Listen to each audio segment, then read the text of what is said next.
আমি এখন আমাকে বলতে ইচ্ছা করছে যে সাকিব আমাদের না, সাকিব আমাদের না, সাকিব আমাদের না।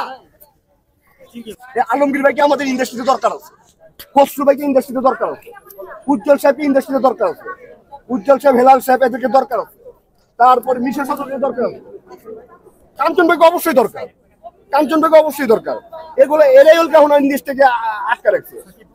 হ্যাঁ, সেই দেশে আমি বলবো, আমি এখন বলবো, এতদিন আমি বলতাম সাকিব খান আমাদের, সাকিব আমাদের ছেলে। আমি এখন আমাকে বলতে ইচ্ছা করছে যে সাকিব আমাদের না, সাকিব আমাদের না, সাকিব আমাদের না।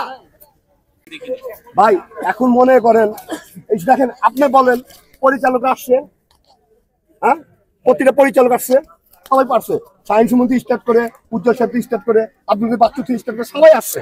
এমন কোন পরিচালক নাই, এমন কোন ক্যামেরাম্যান নাই যে না আসছে, এমন কোন টেকনিশিয়ান নাই, নৃত্য পরিচালক, ফাইট ডিরেক্টর সবাই আসছে, এবং ফাইটার সহশিল্পীরা সবাই আসছে।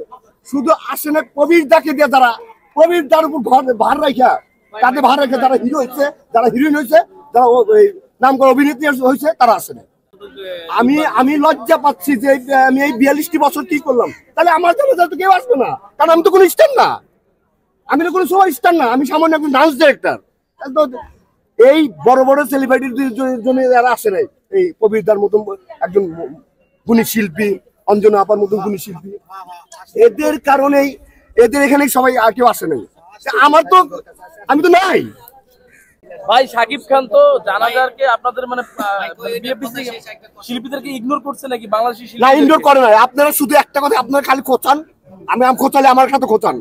আমি আপনাকে বলি, আমি আমি আমি এই জায়গায় জানাজারে আসবো, আমাকে বলতে হবে কেন, আমাকে দাওয়াত দিতে হবে কেন? তাই বলুন, আমাকে বলতে হবে কেন তুমি আসো? কোন জায়গায় চলে গেছে ফারুক ভাই জানাজার? ফারুক ভাই মরছে কত বছর? হ্যাঁ 2 বছর। এর মধ্যে কেউ মরে নাই আমাদের দেশে,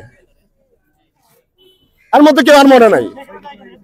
ওই যে চলে নাই এফবিসি কে, তাকে তো এফবিসি লোক জন্ম দেয় নাই। আমি খেপছি একটি কারণে, তুমি ইন্ডাস্ট্রির ছেলে, তুমি আমাদের ছেলে, তুমি আমাদের ভাই, আমাদের কলজের টুকরা, তুমি কেন ইন্ডাস্ট্রি তুমি জানাতে আসবে না? আমি বলেই যাব, আমি বলেই যাব, আমি কারোর সাথে ঠেকা ধরে আসি নাই, আমি এই ইন্ডাস্ট্রিতে কারোর সাথে ঠেকা ধরে আসি না। আমি আমার আজকে নৃত্য পরিচালক হয়েছি, আগে আল্লাহ পরে নিজের যোগ্যতায়।